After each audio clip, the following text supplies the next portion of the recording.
Hi, my name is Peyton Snider. I'm a sixth grade ELA teacher at Creekland Middle School in Cherokee County School District.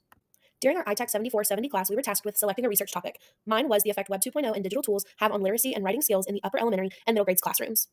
During my research, I came across an article titled A Planning Cycle for Integrating Digital Technology in Literacy Instruction. It was authored by Dr. Amy Hutchinson and Dr. Lindsay Woodward. The authors observed a common struggle among teachers to effectively integrate digital tools into instruction and leverage their benefits. Through analyzing teachers' reflections on incorporating digital technology into literacy instruction, the authors gained key insights into this process. The article aims to propose an instructional planning cycle for literacy teachers to aid in integrating digital technology into their teaching. On the screen now, you can see the technology integration planning cycle for literacy and language arts. The cycle has 6 different points and 2 different exit points if realized as going through the cycle that you need to stop using the tech tool that you are trying to integrate. It also has a reflection piece embedded within the cycle.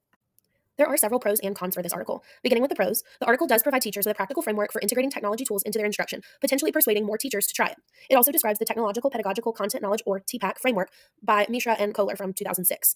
Additionally, the authors include a hypothetical example to contextualize their framework, making the ideas more applicable to real-world teaching.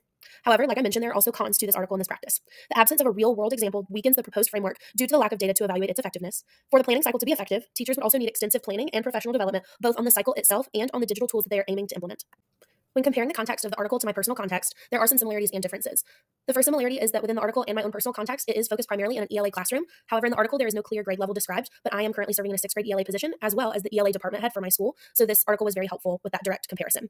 In the article, the hypothetical example given, the teacher was using the planning cycle independently. It did not seem that there was any support from administration or a specialist of some kind. However, in my personal context, I would plan on using our school's instructional strategist and administration for support during my planning cycle to have the collaboration of others. Additionally, in the article, the digital resources that were being used was an iPad, the Poplet app, and there was no learning management system described as well. However, in my personal context, the digital resources we have access to are different. My school does not have iPads, but we do have Chromebooks, which are laptops. The closest comparison to the Poplet app would be Padlet, Nearpod, or Microsoft Office tools. And then our learning management system is Canvas. Through this research, I have developed an action plan that includes a goal, resources, and an evaluation plan as well for reflection. My personal goal is to use the technology planning cycle described in this article to help myself and my professional learning community, PLC, to incorporate new digital tools into our ELA instruction during the 24-25 school year.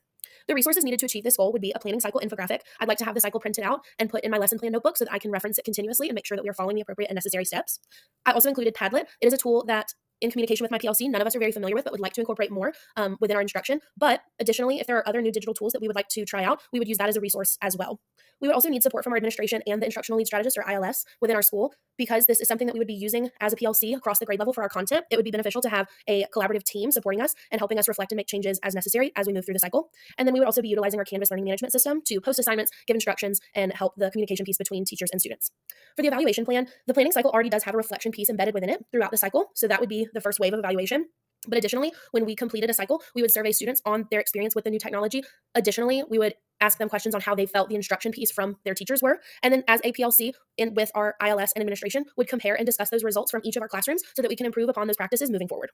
Thank you for listening to my research application action plan.